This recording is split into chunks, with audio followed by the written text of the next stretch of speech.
Salam, növbəti dərsimiz Azərbaycan tarixindən Ağqoyunlu dövlət olacaqdır.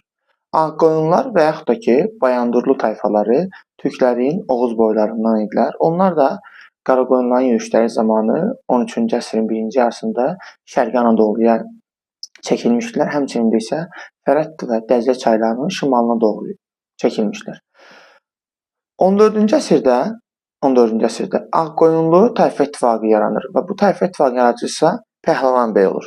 Daha sonra isə Ağqoyunlu tayfa ittifaqının başçısı Qara Osman bəy olur. 1394-1434.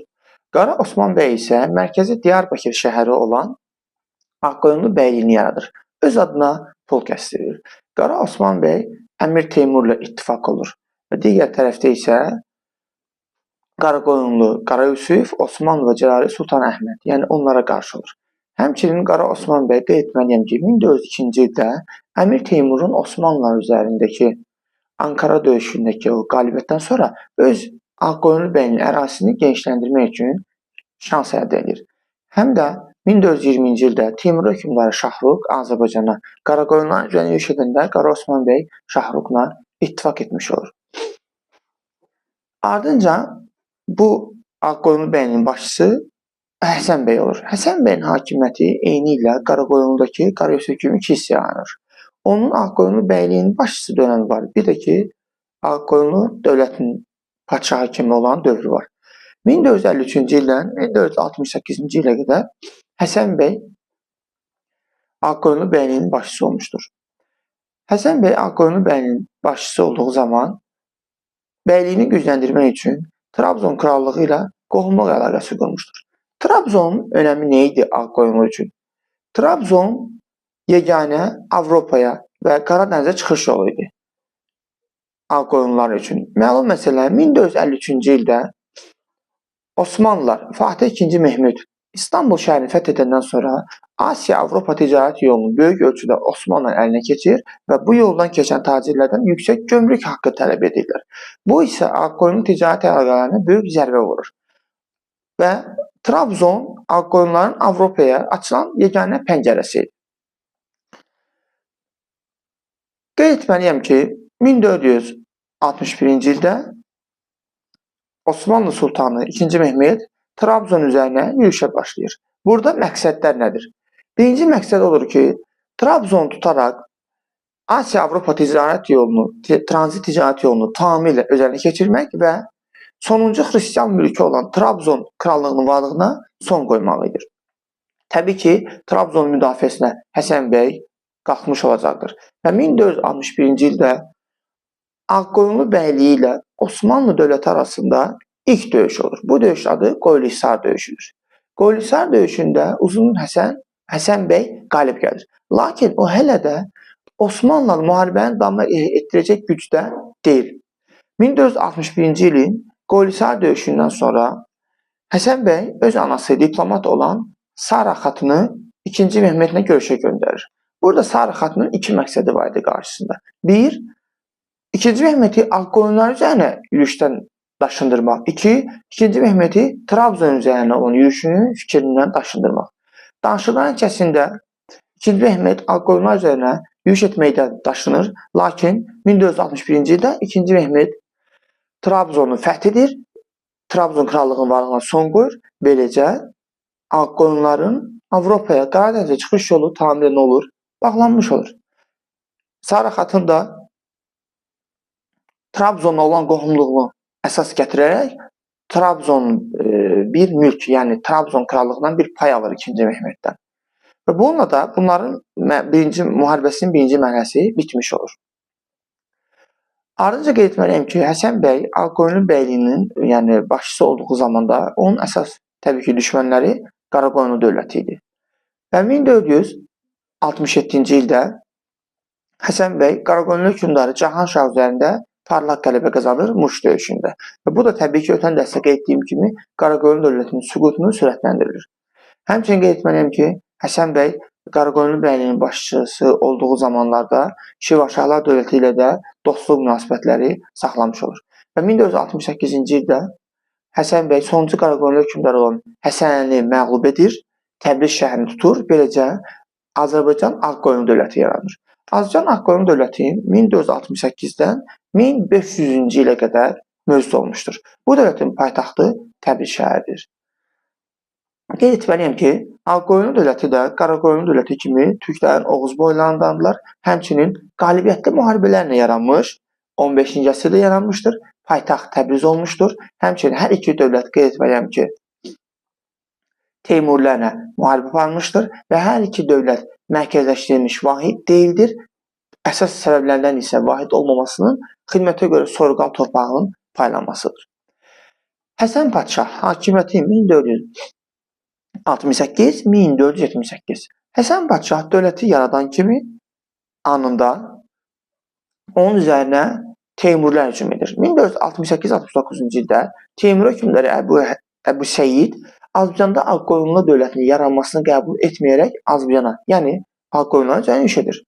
Bu zaman Əbu Seyid müharibədə Həsən Padşaha qohumu və müttəfiqi Ərdəbil hakimi Şeyx Heydər yardım edir. Onu qeyd etməliyik ki, Həsən Padşah elə bəylik zamanında Ərdəbil hakimlərinə qohumluq əlaqəsi qurmuşdur. 1468-69-cu illərdə Ağqoyunlu dövlətinin ordusu ilə Ərdəbil hakimləri Şeyx Heydər birləşərək Muğanda Əbu Seyidi tam məğlubiyyətə uğratmış oldular.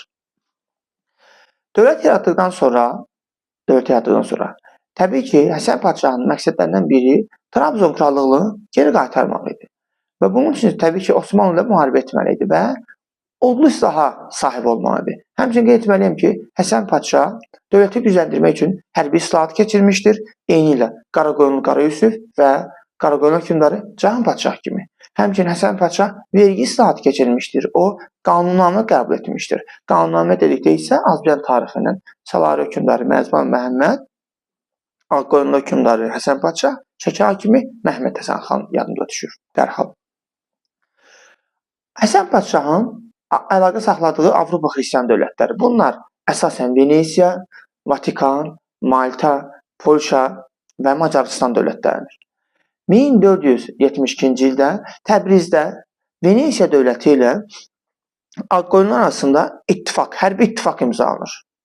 Bu hərbi ittifaqda şərtinə görə isə təbii ki, Venesiya Ağqoyunlu dövlətini odlu silahla təchiz etməlidir.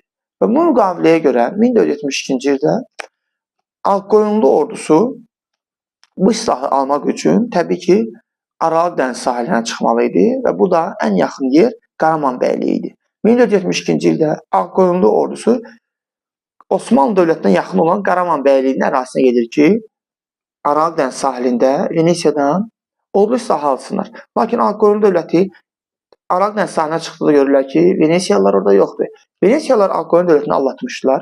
Onlar nəinki Ağqoyunlulara silah vermirlər, paralel olaraq da Osmanlılarla gizli danışıqlara başlayırlar. Bu olan halda təbii ki, bu Osmanlı üçün bir fürsət idi və döyüş başlayır. 1472-ci ildə Beyşehir döyüşü olur. Bununla da müharibənin ikinci mərhələsi başlayır. Beyşehir döyüşündə Osmanlı ordusu, yenə də bu zaman Osmanlı Sultanı II. Mehmet idi, parlaq qələbə qazanır.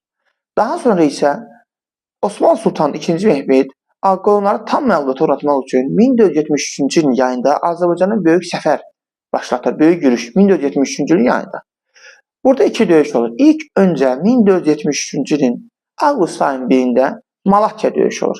Malatya döyüşündə Ağqoyunlular qələbə qazanır.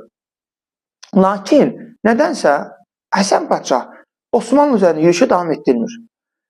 1473-cü ilin 10 gün sonra avqust 11-də bunlar arasında ikinci döyüş olur. Otluq beylik döyüş olur.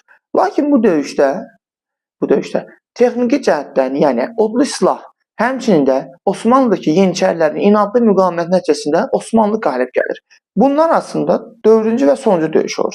Bu döyüşdən sonra Həsən Padşah bir daha Osmanlılarla döyüşə girmir. Həmçinin bu döyüş ümumiyyətlə Osmanlı müharibə onun nüfuzunu qismən də sarsıdır, feodalların ona qarşı mübarizəsinə başladır. Həsən Padşah ardınca onun zamanında 1475-ci ildə Moskva knyazı 3-cü İvan Təbriz sarayına elçilər göndərir. Burada iki məqsədi var idi. 1. Alanda ticarəti inkişaf etdirmək. 2. Qızıl Orduya qarşı ittifaq qurmaq. Lakin Qızıl Orduya qarşı ittifaq məsələsində Həsən Padşah rədd cavab verir. Niyə? Çünki Moskva knyazı 3-cü İvandan əvvəl Qızıl Ordu xanı Həsən Padşahla danışmışdır və onlar bir-birinə hücum etməyəcəyinə dair söz vermişlər. Həsən Padşahın sonuncu fəaliyyəti 1477-ci ildə Şərqi Gürcüstan olur. Burada Gürcü çarı Baqratla əldə olunan danışıqlara görə Tiflis daxil olmaqla Şərqi Gürcüstan Ağqoyunlu dövlətinin tərkibinə qatılmış olurdu. Şərqi Gürcüstanın təsir dairəsi alan dövlətlərimiz isə təbii ki, bunlar Sacilər, Salarilər, həmçinin 1407-ci ildə Şirvanşah hökmdarı İbrahim, həmçinin ki, Ağqoyunlu dövləti və daha sonra isə Səfəvilər dövlətini öyrənmiş olacaq. 1478-ci ildə Həsən Padşahın ölümündən sonra taxta Yaqub Padşah çıxır. 1478-1490. Ümumiyyətlə, Yaqub Padşahın dövrü durğunluq dövrüdür, nisbi sakitçilik dövrüdür. Yaqub Padşahın dövründə olan hadisələr. Yaqub Padşah atasından fərqli olaraq Osmanlıla müharibə etmir və Osmanlıla dostluq əlaqəsi qurur. Qeyd etməliyik ki, həmçinin də Yaqub Padşah atasından fərqli olaraq Ərdəbil hakimlərlə müharibə edir. Demək ki, Yaqub Padşahın atası uzun əsər Osmanlılarla müharibə edir, amma Yaqub Padşah Osmanlıla dostluq əlaqəsi qurur. Uzun əsər Səfəvlərlə dost və ittifaq qohum olur, Yaqub Padşah isə Səfəvlərlə müharibə edir. Belə ki, Yaqub Padşah 1488-ci ildə Şirvanşahlarla ittifaq edərək Şahdağ döyüşündə Ərdəbil hakimi Şeyx Heydər üzərində qələbə qazanırlar və bundan sonra isə digər Ərdəbil hakimlərini, müridlərini həbsə atmış olurlar. Yaqub Padşahın zamanında həmçinin Şirvanşahlarla mülayim münasibətlər davam etdirilmiş olur. Yaqub Padşahın ölümündən sonra isə 1490-cı ildə Ağqoyunlu dövlətində feodal ara müharibələr başlayır rəsmən. Belə ki, 1490-92-ci illərdə növbəti hökmdar Baysunqur olur. Lakin Baysunqur cəmi 2 il hakimiyyətdə olur. 1492-ci ildə Bərdə döyüşü olur. Digər Ağqoyunlu şahzadəsi Rüstəm hökmdar Baysunquru udur və onu taxtdan salır və 1492-ci ildə Rüstəm padşah elan olur. Qeyd etməliyik ki, 1492-ci il isə həmçinin paralel olaraq Kristofer Kolumb Amerikanı gedib kəşf etmiş olur. Həmçinin də ki, xristianlar Rekonkistan gedişatında Granada əmirliyini süquta uğradır 1492-ci ildə. 1492-1497-ci illər Rüstəm Padşahın hakimiyyətidir. Rüstəm Padşah 1492-ci ildə ilk öncə Ərdəbil hakimlərini həbsdən azad edir. Ərdəbil hakimi qeyd etməliyik ki, bu zaman Sultanəli idi.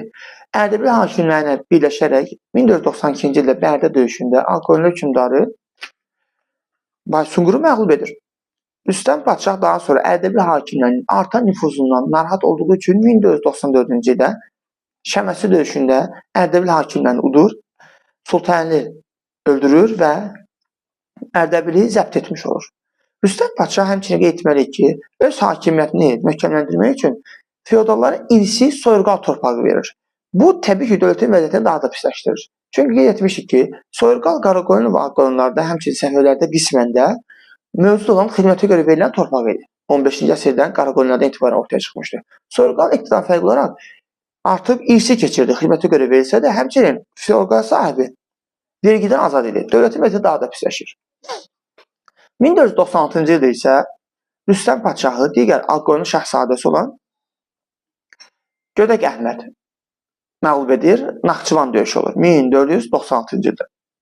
Qeyd etməliyik ki, Naxçıvan döyüşü bundan da əvvəl 1163-cü ildə Atabəylər mövzusunda da qeyd etmişdik bu döyüşü. Görürsən, Gödək Əhməd kimdir? Gödək Əhməd Uğurlu Məhəmmədin oğludur. Uğurlu Məhəmməd Həsən Padşahın oğlu idi. 1474-cü ildə Uğurlu Məhəmməd öz atasına qarşı üsyan qaldırıb, məğlub olub Osmanlıya qaçır. Və orada gedib 2-ci Mehmetin qızı ilə ailə həyatı qurur. Demək ki, Gödək Əhmədin ata babası Həsən Padşah, ana babası isə 2-ci Mehmetdir. Və bu şəhzadə uzun müddət Osmanlıda qaldıqdan sonra 1496-cı ilin Naxçıvan döyüşündə Rüstəm Padşahı məğlub edir. 1497-nin əvvəlində isə Gödək Əhməd hakimiyyəti ələ keçirir. Gödək Əhmədin bir ilə yaxın hakimiyyəti var. 1497-də gəlib, elə 1497-də hakimiyyətdən gedir. Lakin bu bir illə yaxın mövzuda hakimiyyət olmasına baxmayaraq, Gödək Əhməd böyük işlər görür. O, əsasən dövləti Osmanlı nümunəsində idarə etmək istəyir. Ən əsası, soyurqal torpaq sahibliyini məhdudlaşdırır və həmçinin də vergi islahatı keçirir. İslam dinində olmayan vergi və mükəlləfiyyətlərin hamısını ləğv etmiş olur. Eyni ilə vergi statı bayaq dediyim kimi Həsən Padşah da keçirmiş olur. Lakin 1497-ci ildə əmirlər, yəni hərbiçilər onu taxtdan endirirlər və 1497-ci ildə taxta Murad Padşah çıxır. Lakin Murad Padşah taxta çıxdığı anda digər Ağqoyunlu şahzadəsi Əlvənd Mirzə də ona qarşı mübarizəyə başlayır. Beləcə 1497-ci ildən 1500-cü ilə qədər Ağqoyunlu dövlətinin daxilində taxtac müharibəsi gedir. 1500-cü ildə Əbhər sazişi imzalanır. 1500-cü ilin Əbhər sazişi ilə Ağqoyunlu dövləti iki hissəyə parçalanmış olur. Birinci qanadın başçısı Əlvənd Mirzə, burada daxil olan ərazilər əsasən də Şərqi Anadolu və Azərbaycandır. İkinci qanadı isə Murad Padşah, burada daxil olan dövlət ərazilər isə əsasən İran, İraq əraziləridir. Birinci qanad 1501-ci ildə Səfəvilərin Ərdəbil hakimləri tərəfindən, yəni Şeyx İsmail tərəfindən 1501-ci ildə Şərur döyüşü ilə son qoyulur. İkinci qanad isə 1503-cü ildə Səfəvi dövləti Şah İsmailin tərəfindən Həmədan yaxınlığındakı Almabulağı döyüşündən sonra son qoyulur. Demək ki, 1500-cü ildə Ağqoyunlu dövləti rəsmən iki hissəyə parçalanmış olur və anında da parçalanmış dövlətləri nəzərə çaldırırıq biz. Bu, ilk parçalanan Eradan və 58-ci ildə Asiya Hun dövləti, ardınca 395-ci ildə Roma, həmçinin 588-ci ildə 1-ci Göytürk, 800-cü ildə Frank dövləti, 1042-ci ildə bu Qaraxanlı dövləti, həmçinin də 1500-cü ildə Azərbaycan Ağqoyunlu dövləti.